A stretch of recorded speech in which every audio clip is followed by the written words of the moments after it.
What's up, you guys? It's Steve here, and President Joe Biden just doubled down, saying that there is going to be more stimulus, more spending on the way, despite what's happening with inflation. This is your stimulus check update, stimulus package update, and breaking news update. Now, take a look at these headlines coming out today, you guys. Biden still pushes his big spending agenda as inflation spirals. Democrats plot a spring sprint for the party line spending deal with Senator Joe Manchin, as we heard them say that we're going to get stuff done in this midterm election year. Then we're going to get Manchin on board, and we were going to see them do this, they said, by Memorial Day. 56 days to get Manchin to agree. And we also had heard that the Russian crisis would supercharge the efforts for the Build Back Better 2.0 stimulus package. However, that was until about 2 days ago. On Wednesday, we saw articles like this: Manchin on inflation. Biden administration failed to act fast enough. Senator Joe Manchin saying the reports on inflation are out of control. This is a 40-year high. We haven't had inflation this high since 1981. We need to dial back, take a step away from the spending and all of the stimulus, and take into consideration debt and inflation. Well, you guys, we're still hearing that President Joe Biden is pushing the spending agenda as inflation spirals out of control. And President Joe Biden and the White House blame everything except for the government spending, the stimulus packages, for the current inflation. Now, I'm going to be sharing with you the details of President Joe Biden's push to get out more stimulus, and also video footage of just how bad the inflation is right now. And we're hearing they're saying that this is not going away anytime soon. The word transitory was used quite a bit a couple months ago. Now we're hearing not so transitory after all. Looks like high inflation is going to be here to stay. So I'm going to get you caught up on the latest, let you know what they're saying, what we can expect to see unfold, and get you caught up on everything happening with our economy, Congress, and stimulus. But before we dive in, if you could do me a quick favor, just takes a second. If you appreciate the updates, don't forget to smash that like button for the YouTube algorithm. Helps me out a ton. I appreciate it. Thank you so much. Also, leave your comments. Love to hear your thoughts on this. Do you think we should be doing more spending, or do you think that we need to hit the brakes? Also, share this out if you think it's going to help out other people. If this is your first time here and you like to stay up to date, totally free, all you got to do is hit the subscribe button. Come join the Ram fam. I'll keep you up to speed on everything going on. Hit the notification bell to be notified right away. And if you got any specific questions for me, hop onto Instagram, shoot me a DM at SteveRam3, and consider joining my second channel, Steve Ram Finance, to learn about growing wealth and personal finance. But with that being said, you guys, let's go ahead and dive right in. Alright, you guys, so in this article, we're going to be hearing directly from Republicans that are going to be outright blaming President Biden and Democrats for this sky-high inflation, saying that the Russia-Ukraine war is contributing, but it's merely a scapegoat. It was from all the previous stimulus that was pumped into our economy that has devalued our dollar. Now, let me know your thoughts in the comments down below. Do you agree or disagree? We're going to dive into this article in just a second, but first, let's take a look at some video footage that's going to break down the details of just how bad this inflation is right now. Prices on everything from gas to groceries to housing are still rising at a rapid pace. The government says inflation rose 8.5% from March 2021 to March 2022. That's the largest annual increase since 1981, with prices rising more than 1% between February and March. The driving force behind the recent price spikes in high oil and gas prices are because of the war in Ukraine. AAA says the national average for regular now $4.08 a gallon, down 25 cents from last month. However, looks like we still may be paying an average of about $3.84 a gallon for gas this summer. With us now, Diane Swonk, chief economist for the audit, tax, and advisory firm Grant Thornton, and an advisor to the Federal Reserve. Diane, it's great seeing you. This spike in inflation is pretty much across the board on everything, but food is up 8.8%. What's going on there? Yeah, it really is stunning to see the rise in food prices, especially at the grocery store. That's actually up at a double-digit rate, 10%, and across the board, a lot of double-digit increases. There's so many factors going into that, not the least of which is, of course, the transportation costs that escalated during the month and made it more expensive to deliver food to our grocery stores and to restaurants and bars out there. But more importantly, we're losing a lot of grain, soybean, corn production out of Russia and Ukraine due to the war, and it's triggering what could be a global hunger situation, which is very bad. You layer that on top of disruptions we had early on in the pandemic in, meat processing plants and the proteins, pushing up proteins out there. And now we're losing much livestock to the bird flu as well, globally and in the U.S.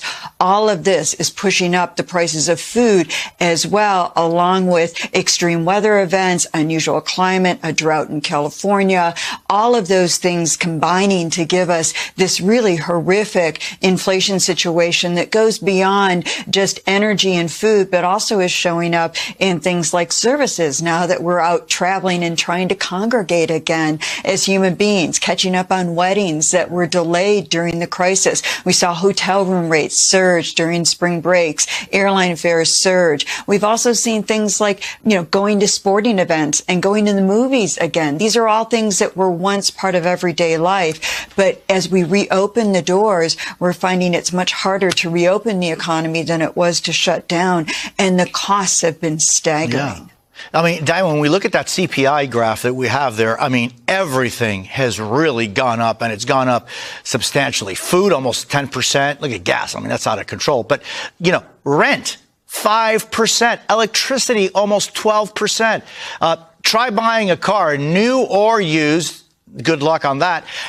This is not something that started with the war. What is happening, and is this our new reality for the time being? Well, sadly, I believe that we are seeing this going to be lingering. It may cool off a bit, but not enough to be cool to the touch. It will still sear and, burn us and leave blisters. And I think that's what's so important. What I'm most concerned about is that shelter costs that you noted. Much of the rise in rents and rise in home ownership costs that we've seen over the last couple of years don't show up in the CPI for a year after they've actually happened, which means we've got a lot of that inflation still to show up in the measurements of inflation. We've probably already been experiencing it, but it has to show up in the measurements. And that's where you hit everything, all the basics, food, shelter, and the cost of commuting. So there you have it, you guys. Costs of goods across the board are skyrocketing, but we're hearing that they want to send out more stimulus provisions to try to help combat that. Let me know your thoughts, you guys, but link in the description below to this article came out today that says Biden still pushes his big spending agenda as inflation spirals. And it says the producer price index has reached a new record of 11.2%. The detractors fear that President Joe Biden's fiscal agenda could make things even worse. Now, producer price increases are a scorching 11.2% for a year ending in March, according to reports Wednesday from the Bureau of Labor Statistics, with the inflation rate up at 1.4% from just the previous month alone. Inflation fears were raised when the White House backed that $1.9 trillion American Rescue Plan, that spending bill 1 year ago, with critics now claiming vindication. They're saying it's all those stimulus packages that got passed that's heating up inflation. This runaway inflation is a direct result of President Biden and congressional Democrats' reckless spending that has devalued the dollar, said Alfredo Ortiz. Russia is merely a scapegoat. Small business must support candidates this November who promise to rein in spending and inflation. So here we're hearing them say that they're saying it's the Democrats' fault, President Biden's fault for the stimulus, the devaluing of the dollar, all of the spending that's taking place. And we heard them say that this November, midterm elections, let's get them out and get Republicans in. That is the GOP perspective. Let me know your thoughts in the comments down below. Some economists warned that the spending bill would overheat the economy, which was already in a high stimulative environment thanks to the near zero interest rates and two previous pandemic-related stimulus measures during the previous administration. Now, Secretary of Treasury Janet Yellen said last May that the Federal Reserve may need to raise those interest rates, which we're experiencing right now, to prevent the economy from overheating. But the rate was not raised until last month, and even then only by 25 basis points, or 0.25%, which if we're experiencing inflation right now that was experienced back in the 1980s, they raised those interest rates up into the double digits. Right now we've gone up just a small fraction. That's just really not going to do a dent on on anything right now we're hearing with inflation. So if we're going to combat this, it's very likely the Federal Reserve is going to need to crank up those interest rates quite a bit. But we'll see. It's all a balancing act. If they do it too much, they might overdo it. And if they do it too little, it's not going to be enough. Now, the White House has pursued other policies that lead to higher consumption, such as extending the student loan pause, which will lead to some with college debt to spend their money on goods rather than on repaying their loans. The administration continued to push programs for the failed Build Back Better bill, which we're hearing is being brought back. I'm keeping you up to date on that, such as subsidized childcare, universal pre-K, and that also involve high new levels of government spending. We know that big costs are childcare, healthcare, and elder care. These are all the areas where the president has proposed a plan to reduce the costs, and certainly it's a reminder of the importance of moving forward with that, White House Press Secretary Jen Psaki said on Tuesday. Worries over the inflation impact contributed to the bill's death at the hands of West Virginia Democratic Senator Joe Manchin last December. Now, we had heard they were going to do that sprint, like I told you, but then just 2 days ago, he said he is now again concerned about inflation. Nonetheless, liberals still hold that the measure can eventually lower inflation by boosting production. The policies President Joe Biden wants to implement would lower the costs that consumers face for healthcare, childcare, energy, and transportation.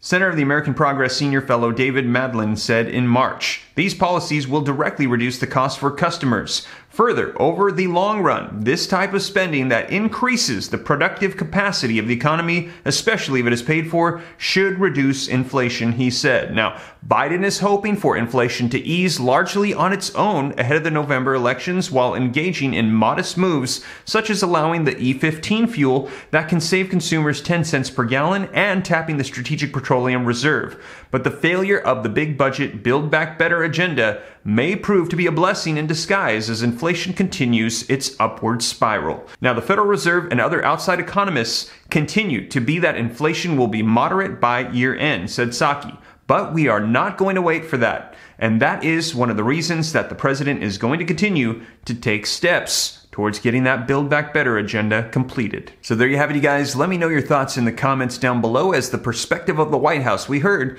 is that yes, inflation is high, but it's going to be going away on its own around November sometime, and they're saying that even though it's going to be high right now, we still need to do some more spending, get people some money so that way they can make it through this high inflationary time.